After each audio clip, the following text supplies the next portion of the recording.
Hey there, Christopher with the podcast, Life as a. If you didn't know by now, I'm the guy who spends hundreds of hours every year speaking with professionals and entrepreneurs from all over the world.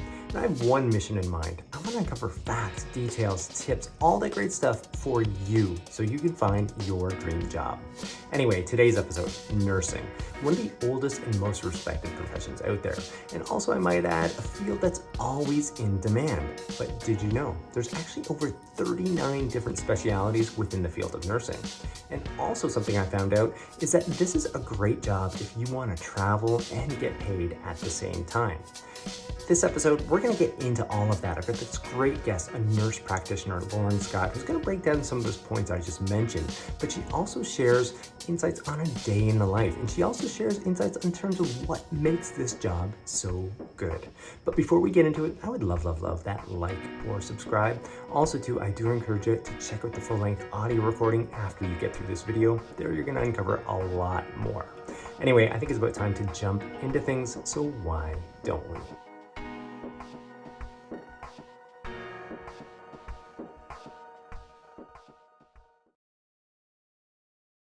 I think some people don't realize how vast the opportunities are, especially within nursing. So, I've been fortunate enough to do some clinical instructing for college and university level. And you can be a full-time teacher as a nurse. You can be in policy development. You can be completely in research, or you can be in the trauma bay, bedside, or you can switch. You can do the bedside for a little bit and then do a little bit of teaching or a little bit of private practice. So it's not like you're stuck in one pathway.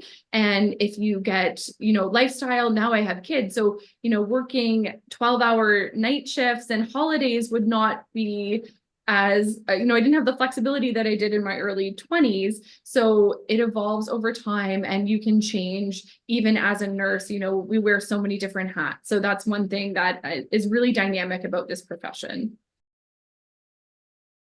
Currently, I work in family medicine or primary care, and it is truly across the lifespan. So I'm a generalist, which means, jack of all trades, master of none. There are certainly people that specialize and have a passion for one thing. But in my day-to-day, I might start my day with a 3-day-old baby coming in for their first check of life. And then I might see a senior for chronic disease management, and then switch to an adolescent for contraception, then switch to an acute care presentation, a strep throat and ear infection, and then pop and see a pregnant woman for her maternity care. I've done, home visits and end of life care, and really anything you can think in between, but that you're presenting in an ambulatory setting. So you're walking in and able to, book an appointment and do those types of things. But it's a little bit of everything. And there's definitely, I'm always put on my toes. And I had a really wonderful mentor, nurse practitioner, when I first started my career. And I remember him saying, at least once a year, I save a life. And I think of that too, where there's something that you catch, that really odd case or something where you're like, wow, I really did great work today, in addition to all of the regular care you get to provide. And the great thing about family medicine and primary care is people are generally well. You get to see the happy visits, the well children, in addition to some of the acute care, but we're not seeing, crazy traumas or those devastating things that the acute care hospitals would see. Yeah. I mean, that level of variety must be helpful as well. I think just like you said, the words that you use, it keeps you on your toes, and that must be a big part of the fulfillment that you're deriving, which you're sort of just describing as well there. For sure. It can definitely be overwhelming when you're starting, because you can feel like you're just getting a grasp of something, and then a weird rash and a traveler comes in, or, you see something you haven't seen before, but there's always some challenge. So if you like being challenged, it's, you're never complacent in primary care. Yeah, I wouldn't think so. Again, just envisioning like all these different types of patients, my own experiences, like any, human being going into these offices and receiving care is, you're right. I mean, these people like professionals like yourself are, meeting all types of people, all ages, constantly. And because of that, yeah, I would imagine that like the learning curve would be a little bit steep, at least initially, because you're kind of building a base of knowledge with all these different sort of like groups within the, the segmentation of the population, basically, right? Like, yeah, that would take some time. It does. And that's why a team approach, I think, is so central, right? I don't consider myself like a solo practitioner. I'm so fortunate to work with an incredible team who, of course, mentored me when I was a learner. And now I'm able to provide that mentorship, but also colleagues that we consult each other formally and informally within the practice.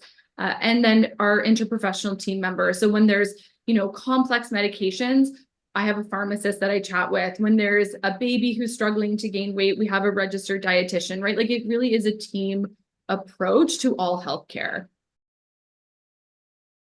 And then when I got into nursing and really had my eyes open, I found it fascinating and really fulfilling. So, of course, I think that anyone who goes into a health profession has that motivation of wanting to care for people, wanting to help people, but you also have to have a high level of intelligence and motivation, right, to complete these comprehensive studies. So I think it's really that blend of a challenging and very rewarding profession.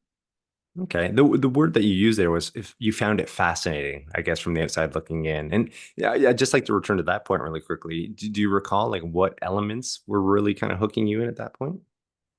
I think when there's such a privilege of caring for individuals in the worst times of their life, and that's typically acute care hospitals, right? So when you are critically ill, when you are at the end of life, and you are the person that's caring for them, and I don't mean that as like holding their hand at their bedside, but who's assessing them, helping assist with their care plan, doing, very intense dressings, medication titrations, all of those things.